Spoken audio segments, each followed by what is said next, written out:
Hello, everyone, and welcome back for another episode. This time, I'm calling you from Barcelona at Reuters Pharma 2024, and yeah, it was a good full day. So I have to say, it's a lot to see that much people. I forgot how big that one is, but yeah, it's packed with familiar faces, I have to say, but also new ones. So I was invited by Reuters to present and animate a small exercise around like digital health innovation this afternoon. This was nice. It gives us also the opportunity to come back, and I will deep dive a little bit on that. But yeah, so just to come back on the usual, my name is Hyder. I lead a team here at Allegory Capital, where we help startups and especially corporate VCs to identify future potential disruptors in digital health, fintech, and climate tech.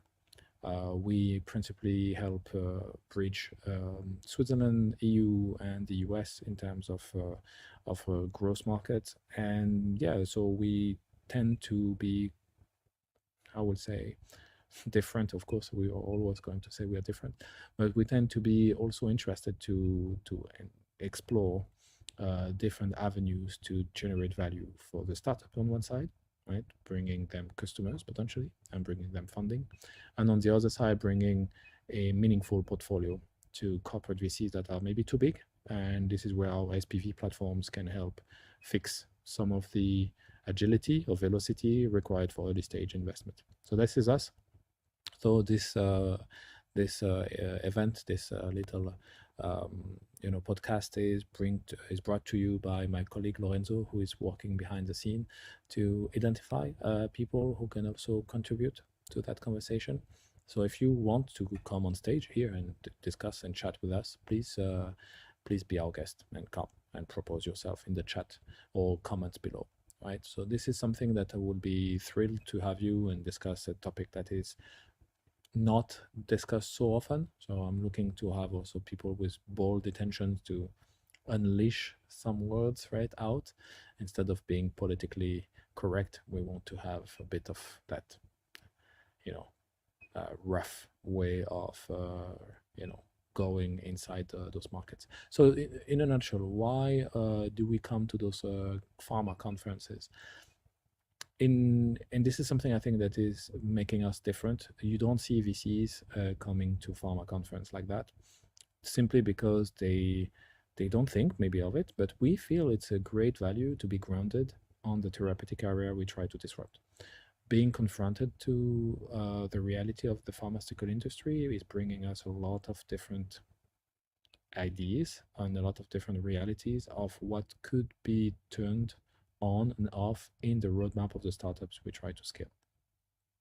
That being said, it's also very much complicated to connect with pharma on those topics because usually they see the ecosystem of innovation through accelerator and incubators. Nothing wrong with this, right? There is there is enough for everyone, to play with on those topics. But it's true that the corporate VCs they don't come so much to those pharmaceutical conferences because they prefer VC conferences, and we push ourselves to break the silos. So that's why we are here. That's why I'm here. It's to connect the conversation together because I feel I can because I came from that industry, and I think it's a duty also to bring a fresh air to commercial operation, medical affairs, R&D people that comes to those conferences, right? Because they do the magic from the pharma industry every day, deciding what experiences doctors will have and what products are going to get out, in which form they're going to get out. So I felt it's important to have that cohesive discussion with them. So that's why I keep pushing myself to be connected to those ecosystems. And I think also it's appreciated from my peers here that when we do invest in the tech community, we know what we are talking about. We are not a tech vendor, right? We are a little bit different, but we know how much it costs to invest in technology, and that can help some decision maker also see the reality of those topics like Gen AI, which is also today discussed. So it's funny to see those topics really sticking to the agenda. So I wanted to talk about that, right? So the reason why we come to those conferences, obviously, if you are in the conference space and you want to have a voice from a VC perspective, please shoot, right? We will be happy to send myself or my colleagues to you and to enter the conversation. Which we are doing also tech conferences. I think this is important, but we want to have a grounded version of ourselves in the tech community as well. So this is for sure. Fintech as well. So I always say we see many connections between fintech and healthcare. So that we are going to continue doing. And what is tomorrow? So I'm going to stay tomorrow as well. We're going to have a digital health track that I'm going to chair. And the idea is to really go to the bottom of what this ecosystem together needs to have to flourish. So it feels siloed. So surprisingly, I've been doing those conferences for 10, 12 years, and it's still very much siloed. So it's the keyword that came back today was granulate. So it's morcellated, fragmented, granular, right? The industry is trying to do many things at the same time, and it doesn't feel structured enough.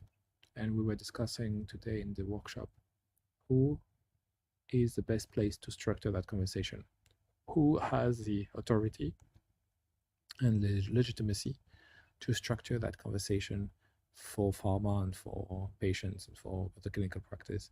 So it feels that there is no answer yet to that. It feels that this is the reason why things are moving slow, and this is also the reason why potentially the the industry is not investing as it should be in the digital health ecosystem. So I'm not saying they don't, right? I'm saying they don't, and they could invest more. So interesting that we still feel that morcellation happening.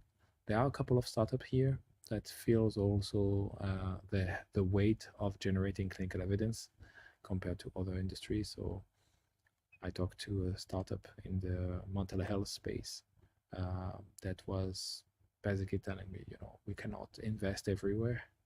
We cannot invest in our roadmap, and we cannot invest in our growth organically. So we have to choose, and that's why we invest and reinvest in our products, and that's why we don't have sales after a few months, right, or a few years. So it's what we designed ourselves to support, right? So we wanted to make sure there is a commercial model that can be transcribed into a better valuation. And I think this is what the European startups are suffering from, especially in digital health. So we need to do something differently. And I was talking with a friend of mine here about potential new ideas to unleash value for the ecosystem. So definitely worth coming to those conferences. I will urge my VC colleagues next time to really contact me, and we should be more of us, honestly, talking the pharma industry on a more sustainable and frequent manner. So that's for sure. I also think that we don't talk a lot about the therapeutic area themselves, right? We kind of always talk about digital health and innovation in healthcare in a transversal way, and it can look so different when you bring the metrics of countries, regions, and therapeutic areas. And I think this is where we don't deep dive enough. So I wish for next time that we bring a real challenge per therapeutic area, and then we deep dive, like really taking all those brains. There is maybe 1,500 brains in this conference, and we take some of them and we tackle what are the top priority, and we potentially may even publish, right? This is for you writers, so you can use actually that to publish a paper after those workshops and hackathon and what's not. So yeah, so my feeling after this first day is it's a lot. I'm juiced, so it's a lot of conversation, interesting. So it's a bit of a fresh air to come and see how things have evolved or not. So this is also interesting to see that some of these stays where it is. I can sense as well a lot of people tired of the existing model. I think there is a digital fatigue for sure. I can feel a lot of people are a lot of people are basically not psyched by the idea of having 20 channels to connect to each other and doing the IT jobs. Nothing against IT, don't get me wrong, but basically people realize that digital marketing has again operationalized a lot the commercial operations, and that there is nothing really fun at plugging APIs together and building marketing sequences. It's just a lot of work. It's a lot of operational work. I'm used to it. I've done this all my life, so nothing nothing crazy. But I think a lot of people miss the strategic acumen that comes with commercial operations, and seeing now everything going on the report and dashboard and data side of things, I see a lot of people thinking, where is my value? Is it there?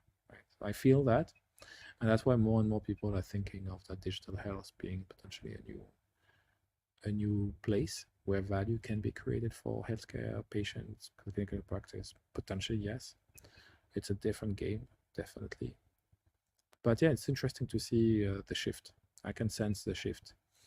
I I I think I sense even more the shift from commercial operation than medical affairs, like sales and marketing than medical affairs, to be honest. I think medical affairs people, I've talked to a couple of them today, and they are much more connected to how do we create a better scientific experience with our doctors, like better content, streamlined work, So I felt a really different maturity between medical affairs trying to keep the lights on, doing better, scaling, and sales and marketing thinking, I need to find something else to bring value to the company. Marketing excellence, yeah, okay. So are we really reinventing the wheel or doing something important, right? That is changing the game. Interesting. It's my feeling, right? I'm not saying this is the voice of everyone. It is just a feeling. And yes, on the vendor side, it was interesting to see Microsoft on stage this morning. So pretty interesting presentation. I should have said that I've seen some of those slides, somewhere else for some reason. It reminds me on another presentation, but it was around generative AI. I kind of disagreed with some of the claims that the guy was pushing, and I understand why he was doing it, right? But there was at some point a claim saying that yeah, AI, Gen AI is fun. It's ChatGPT brought, a great accessibility to the data. It's fun. It seems cheap. You don't need to have another tool to play, and that's all true, right? I'm saying yes, it's true. You can actually use ChatGPT right away from your browser, and that it works. But what if you want to deploy it professionally in a pharma company? Then it's not that cheap anymore, right? The structure, the organization, yeah, I would be kind of claiming it's not going to be as smooth as this. And also building the data culture will take time, because if you have Gen AI just running on dummy or random or generic data sets, well, okay, why not, right? But I think that, of course, Microsoft, Amazon, and Google will be happy to provide that data set. But if you are thinking like a bank, and protecting your data to make sure that your data is potentially augmented with transfer of value between different data stores, and you want to have that infrastructure that is connected to the outside, then yeah, is this cheap and easy and fast? I'm not sure. So I think sometimes we miss that these are complex system, enterprise class solution that needs to be set up in a compliant and regulated way. And here I do agree with some of the IT colleagues I've met. Sometimes we take it lightly and we create false hope that this could be an easy fix, and it's not. So yeah, I would be careful with that. Other than this, it was entertaining to see Gen AI pitched here and there, right? It's also interesting to see much more people now interested to the accuracy and viability of AI in a professional context. What if it's not accurate? What if it makes mistake? What if it is hallucinating? So it was interesting to see the evolution of the conversation in a couple of years. And now people are kind of beyond the hype a bit, I feel, in the conversation. So yeah. So not staying long as I promised, I keep it short. But yeah, so interesting to have the family pharma reunion back on. Thank you, Reuters, for inviting us to the table. Obviously, going to do a little bit of a deep dive next week when the conversation a whole day tomorrow is going to pass. I'm looking forward to meet more people tomorrow in this workshop, and yeah, looking forward to bring you those insights in a regular manner. I'm promising you to be accurate and loyal to that rendezvous. As I said, those office hours are a way for me to connect with the community. So thank you so much for everyone who is giving me and giving us, to my team as well, some directions and some feedback. It's not perfect, right? We know it's not going to be something that is going to create a revolution. For many, it's going to be just a a simple conversation. Next week we do have a guest, so if you want to connect those, I think those recording are on our YouTube channel, I guess. But anyway, you can find it back. If not, just comment. But yeah, next week we start to have people coming on stage with us to discuss. So it's going to be fun. And if you want to have a specific deep dive, like really a topic that you feel we can salvage for you, just put it into the comments below. We do read everything. Lorenzo will check it, and we'll come back to you with a proposal on who can address this. Okay.